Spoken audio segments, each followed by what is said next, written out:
everyone. Today we're going to go over some guidelines and procedures for proctoring here at Tufts University School of Dental Medicine. Before we do that, I just want to take a moment and say thank you. We know you spend a lot of your spare time with us in exams. You come in early, you stay later than you have to, and you're often alone by yourself in an exam room if you're in the ADA room. So we just want you to know that you are appreciated and you really help us out. So thank you so much. So we have a couple of new things in ExamSoft this year that we want to tell you about. First thing is Examplify. So ExamSoft has introduced Examplify, and this will be replacing our much loved soft test application as our testing application. And you'll see while the general application is still the same, the interface is very different. So I wanted to take a moment and let you take a look at that, at what the students are going to be seeing when they take the exam. So this is their password screen. They should have come to the exam with the file already downloaded. And so we'll put up the password about 5 minutes prior to the start of the exam, and they'll click Start Exam here. This orange screen is replacing our stop sign screen. So this will be the wait screen that everybody should be on before we say you may begin. And once we announce that the exam has begun, they can type in their code and click Start Exam.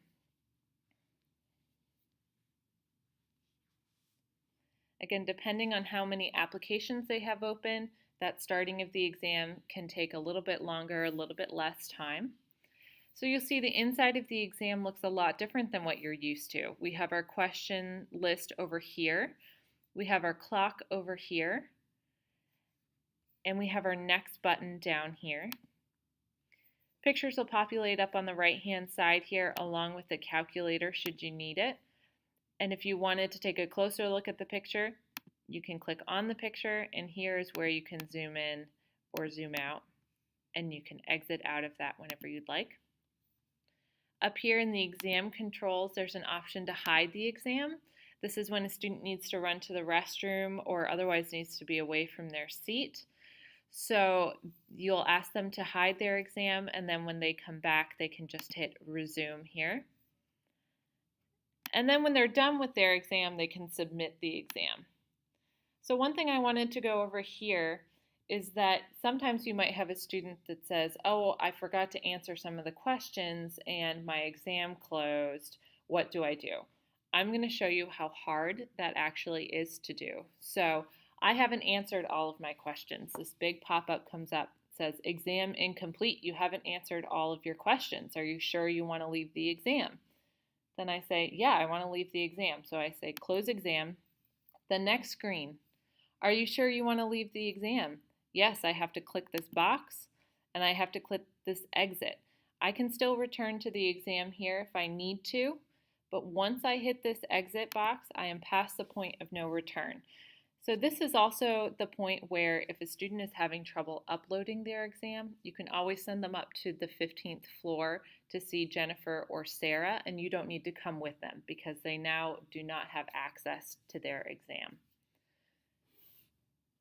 Otherwise, the exam will upload successfully and you'll still get a green screen. So this is still the screen that you're looking for here, and it's really important that the students get to this screen. Otherwise, their exam has not been successfully uploaded, so we don't have their answers, and they could accidentally be labeled as absent from the exam. So it's really important that they get to their green screen and they show you before checking out of the exam. So that's what's new in ExamSoft this year. So let's go over some of our other guidelines that I wanted to tell you about. Just general guidelines, please arrive about 15 minutes prior to the exam. It really helps Jennifer and Sarah to know that you guys are there and ready to go. And if you're in the ADA room that day, please ask Jennifer or Sarah for the ADA room materials. Just come up and say, hey, I'm in the ADA room today, and we'll give you all of the scrap paper, the password, and what room you're in, and some extra earplugs and an extra paper exam as well. So, and at that point, we can also answer how long you can expect the room to go today. Now, during the exam, if you're in the main exam room, you'll have a seating chart that you'll go through. You can kind of spot check IDs. And on that seating chart, you'll want to note any tardies, any phone violations, missing IDs, or if students are sitting in the wrong seats. We do take note of that. We want to make sure that it's not becoming a pattern for that student. You're going to also want to troubleshoot any ExamSoft issues. Most of the time, that just means that you need to power off the computer and then turn it back on.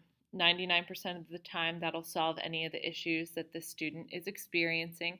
Otherwise, we always have paper copies as a backup in our exam crate, but they will have to answer all of their answers on that paper copy if that happens.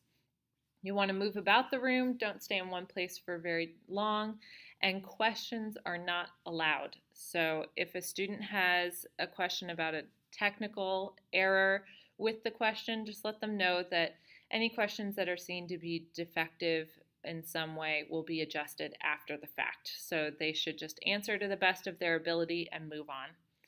And after the exam, you'll want to check the green screens like we talked about and collect the exam scrap paper. And please bring the exam cart back to 1512, including any loaner laptops that we may have lent out and that will be returned to you, including their chargers if they had those as well. Now, what do you do if you notice some suspicious activity during the exam? First thing, do not approach the student during the exam. It's disruptive to the other students. It can be very disruptive to that student if you thought you saw something that you didn't. So what you'll want to do is you'll want to vet and confirm suspicious behavior by asking another one of your proctor colleagues and or the course director to observe the student to see if they're seeing the same things that you're seeing. The course director may ask you to position yourself near the student to kind of warn them that they might be being watched. If the course director feels that they need to step in for a verbal warning, that is their responsibility. That is not your responsibility, so you won't have to handle that. And if you're convinced of cheating, please take note of the student's name. They should have their ID at their seat.